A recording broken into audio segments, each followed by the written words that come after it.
I benvinguda. Hola, Elena, què tal? Doncs mira, ens hem de remuntar ara fa 11 anys, quan la Pilar Eyre va publicar La soledat de la reina, que ja en el seu moment la vam presentar, i la Pilar mai s'hauria pogut imaginar el que li esperava i el que va patir, inclús a nivell de salut, que també se'n va ressentir, perquè la reacció de la Casa Reial, pel que explica la Pilar ara en el pròleg d'aquesta reedició del llibre, ha estat brutal. Ella va pagar molt car la publicació del llibre que parlava sobre la reina Sofia i ara s'ha atrevit a explicar tot el que va viure, aquell calvari, en el nou pròleg d'aquesta nova edició de La soledat de la reina. Estem parlant, Pilar, de... Primer, ¿qué va a pasar? ¿Trucadas de la zarzuela? Explícanos. Bueno, a ver, el 16 de enero del año 2012 sonó mi móvil a las 9 de la mañana, era un lunes, yo estaba en la cama, me puse y me dijeron, Pilar Eyre, yo dije, pues sí, yo misma, dice, pues le llamamos de zarzuela, espérese un momento que quieren hablar con usted.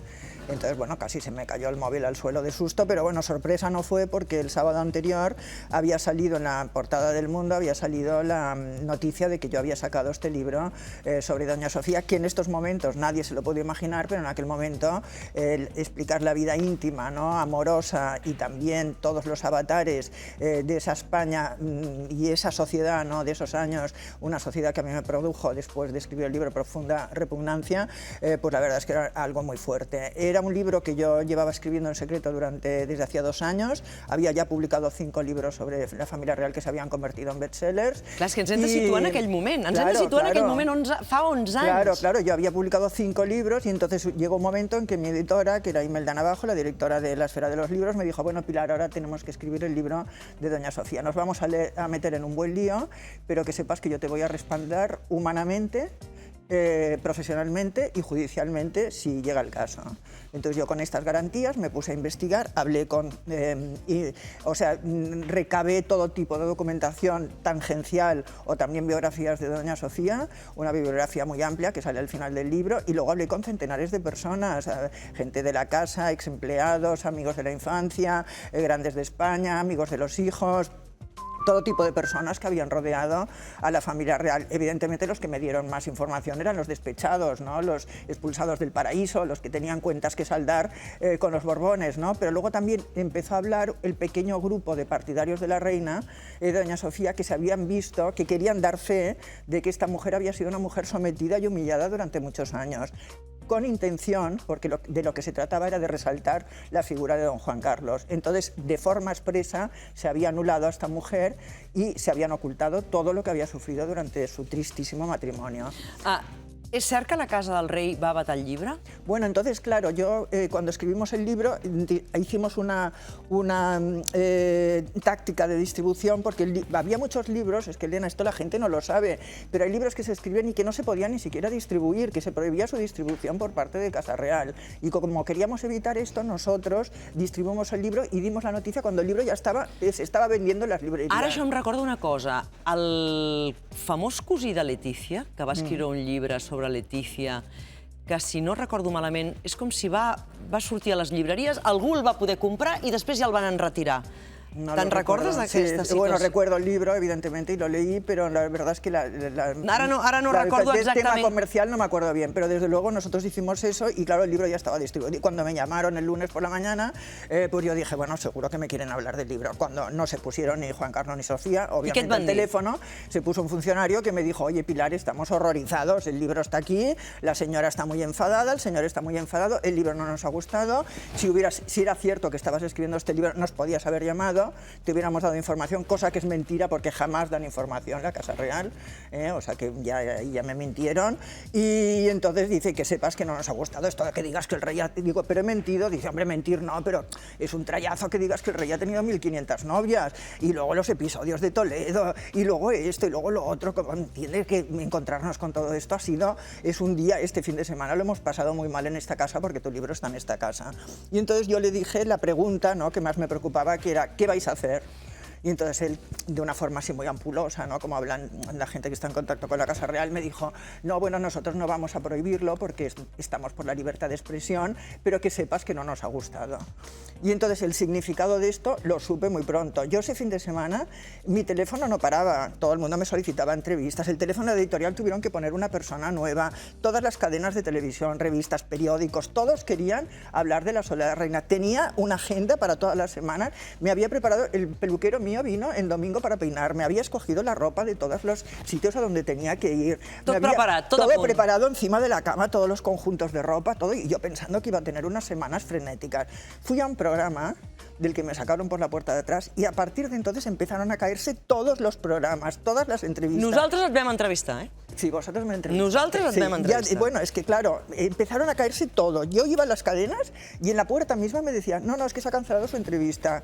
Llamaban, y claro, yo a veces, cuando eran amigos míos, me lo decían directamente, no, es que nos han llamado de Casa Real y nos han dicho que tú no podías estar en esta cadena. Otros me ponían excusas, otros me podían... Yo sé de un director que encima era muy amigo mío y con el que he tenido trato, que iba por los pasillos de su cadena gritando, aquí Pilar Eyre no pone los pies nunca más en su vida, prohibido, órdenes de arriba, órdenes de arriba.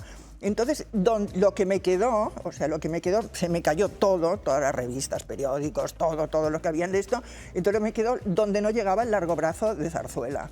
Entonces eran las televisiones autonómicas, es cierto, aquí en TV3 siempre me habéis entrevistado, siempre desde mi primer libro, hace muchísimos años, por desgracia, porque eso quiere decir que soy mayor, pero luego, pues bueno, oye, casales de barrio, clubs de lectura particulares, fiestas mayores, ferias... Però el llibre es venia com l'espuma. No, bueno, empecé a moverme, pero absolutamente por toda España, en sitios donde ni siquiera llegaba el tren, iban a autocar. Y el punto álgido, yo sabes que me falta un pulmón desde que soy muy joven, y el punto muy álgido fue una feria que fui en un lugar del norte, minero, que entonces primero iban los mineros, en esa época los mineros estaban en huelga y habían hecho una marcha sobre Madrid. Entonces primero estaban los mineros con los cascos, con los focos dorsales estos y tal, hablando, ¿no?, de sus problemas y tal, y luego decían, bueno, y ahora hablará la compañera Pilar. Y la compañera Pilar era yo, y tengo que decir que los mineros estuvieron escuchando el tema y les interesó mucho. Bueno, el caso es que cayó una tormenta impresionante, el techo de la feria esta, que era un entoldado, se nos cayó encima. Era el mes de enero, febrero, o sea, un invierno muy frío, cogí una enfermedad tremenda, llegué a Madrid, hice lo que no se tiene que hacer, que es coger un avión con 40 de fiebre, desde el aeropuerto me fui directamente al hospital, y estuve 10 días entre la vida y la muerte, con una neumonía, con un solo pulmón. Mare meva. Mi neumólogo, el doctor Torrego, me sacó adelante, ¿no? Pero estuve esos 10 días que yo no sabía lo que me pasaría. No quise decirlo para que no dijeran, ay, se está haciendo la víctima y tal, pero bueno, luego tuve la satisfacción de que cuando llegué a casa me encontré un ramo de flores impresionante, y era de mis editoras diciéndome, tu libro es el más vendido de España, fue el libro más vendido de ese año, todavía se sigue reeditando, se sigue vendiendo muchísimo, no se pueden vender más porque la imprenta no da a eso, pero bueno, yo esa época que yo tendría que vivirla como un triunfo, la recuerdo como una pesadilla porque claro, luego entraron todos los periodistas afines a Zarzuela a atacarme, o sea, todos metiéndose con mi edad, con mi formación, que si mentía, que si los reyes se llevaban fenomenal, que si eran un matrimonio estupendo, que si el rey moriría con las botas puestas porque había sido un rey estupendo, que cómo podía decir todas estas barbaridades de los reyes cuando era un matrimonio ejemplar. Y todos estos continúan trabajando y no hay ni uno solo que me haya pedido disculpas. Se ha demostrado el 90% de las cosas que yo dije... I quan te'ls trobes, perquè te'ls deus trobar? Claro, pero claro, es que mira, me ha pasado una cosa muy curiosa. He tenido que olvidar, porque es que claro, es gente como yo, ellos decían que yo estaba acabada como periodista, y no es cierto, ni como escritora, y no es cierto. Entonces me los he continuado encontrando y esa gente que no me quería, he vuelto a trabajar con ellos. Entonces he tenido que hacer un ejercicio de olvido, porque digo, es que si no, claro, iría hostias por la calle por hablar. No ets rancurosa i és molt millor que no ho siguis, bueno, claro, però això no vol dir que tu no oblides tampoc. Claro, no, si esto no es una revancha, el prólogo este del libro no es una revancha, sino simplemente es un desahogo, y a mí lo que me gustaría es que cuando se ha demostrado tantas cosas del libro, tanta gente que sale en el libro ha confesado ellos mismos que cosas que yo explico son verdad, cuando sabemos que la Soledad de la Reina es peor que nunca en estos momentos y que este matrimonio ya hay muchos testimonios de que se han llevado mal, pues que alguien reconociera que yo tenía razón. Mira, el otro día me llamó ¿Tenemos tiempo, no? Sí. El otro día me llamó una de mis grandes fuentes, que es un amigo del rey de toda la vida, y me dijo que estaba todo en pleno proceso, don Juan Carlos, Sofía, pues qué hacen juntos y tal y cual. Y me dijo, Pilar, pensar que todo esto lo empezaste tú. I és verdad, i estic molt orgullosa. Per cert, i això també, pel que expliques, després van arribar les inspeccions d'Hisenda. Bueno, desde entonces, anualmente tengo inspección de Hacienda, me pinchaban los teléfonos, o sea, la paranoia se instaló en mi vida, o sea, que yo no podía demostrar, pero yo sabía que muchas de las cosas que me ocurrían era por culpa de Casa Real. Bueno, me quedé sin trabajo, o sea, directamente los sitios en los que colaboraba, los sitios donde trabajaba y tal, prescindieron, mi periódico no, y tampoco la editorial, que se portaron muy bien conmigo, pero el resto de todas mis colaboraciones de trabajo, todo se me vino abajo. Me llamaban directamente, amigos míos me decían, me llamaban por teléfono, íntimos amigos míos, y me decían, Pilar, hemos leído tu libro, qué bien está, qué maravilla, pero no te lo vamos a decir en público porque peligra nuestro puesto de trabajo. O sea, si alguien me apoyaba en algún programa, si alguien vagamente decía, bueno, Pilar, a lo mejor tienes razón, a la calle. Doncs ara es reedita amb aquest pròleg en què Pilar Eyre explica aquest calvari que va viure en aquella primera edició. 11 anys després, les coses es veuen molt diferents, però publicar-ho en aquell moment requeria d'una gran valentia. Per cert, deixem que obrim finestra en Madrid perquè a 2:15 estava previst que comencés aquesta roda de premsa de presentació del llibre de l'Anna Obregón. Tenim allà el Jordi i Gil i veiem la quantitat de fotògrafs, l'expectació que hi havia, Jordi. Sí, sí. Poques vegades havia vist, ni a Madrid ni a Barcelona, una expectació màxima com aquesta d'avui. Estem en roda de premsa en directe, porta més de 40 minuts parlant.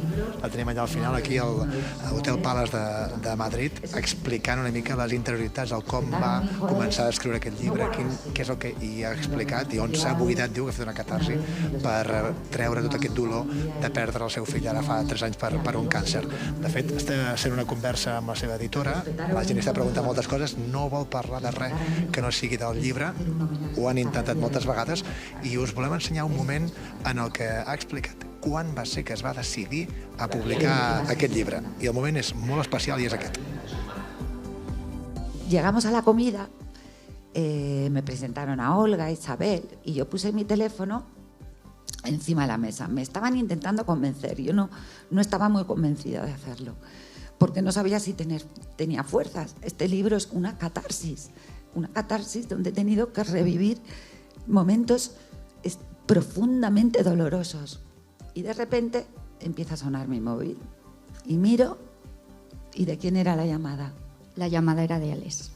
Entonces dije, esto es una señal, porque hay gente que está ciega.